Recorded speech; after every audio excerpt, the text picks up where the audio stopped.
We go to iTeam8's investigation into the Flora Fire and the chase for answers. We've heard from Gaylin Rose, the first interview that she's given in years, but tonight we show you how the community in Flora continues to mourn the sudden and tragic loss suffered, along with the hole it leaves in the lives of some who knew the four girls.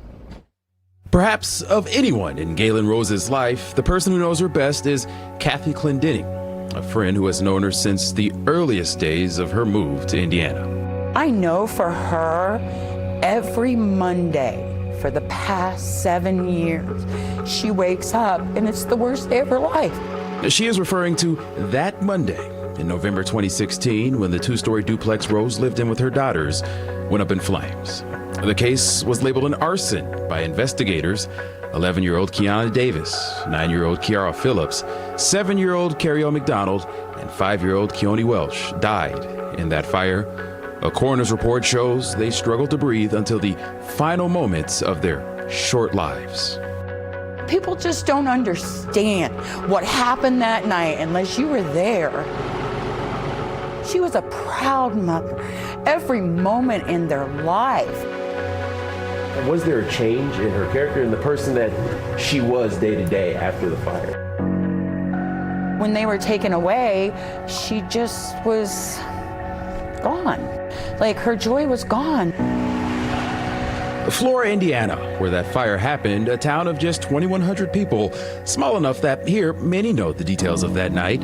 The girls had attended school at nearby Carroll Elementary, a community deeply affected by the girls' deaths too.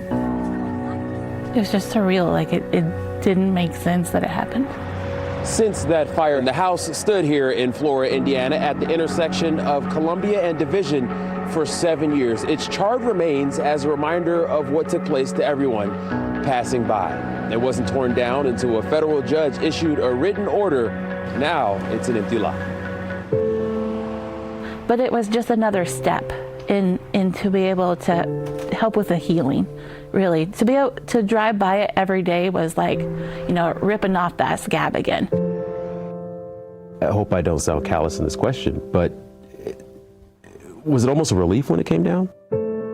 I mean, buses were going by the situation, so you have to explain to all these kids, 600 kids, what's going on.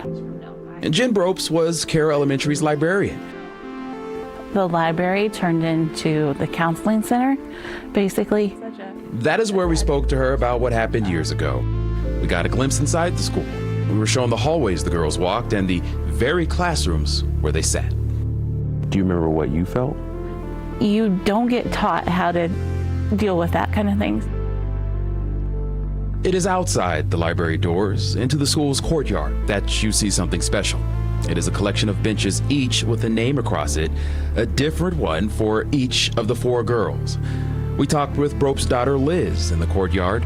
She and her troop of Girl Scouts created the benches to serve as memorials. They collected thousands of bottle caps from people all over Carroll County and shipped them to a company to be melted down. They came back as these. Liz and the girls had shared a special relationship.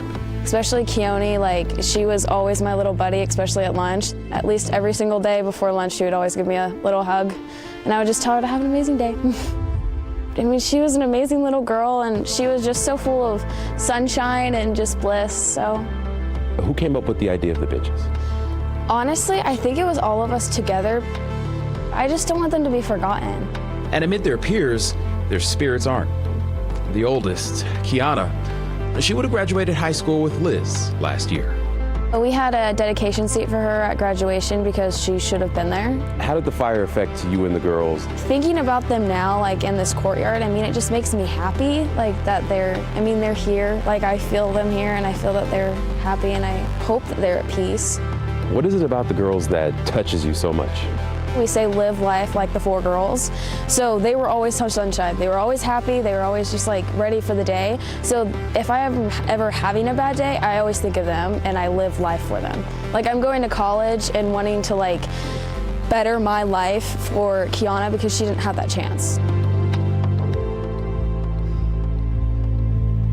And right now, we are still combing through documents related to the case and its investigation. We are getting ready for the fourth part in our series, exploring everything around the tragedy in Flora. Tomorrow night, we look at the investigation and the unanswered questions that still exist.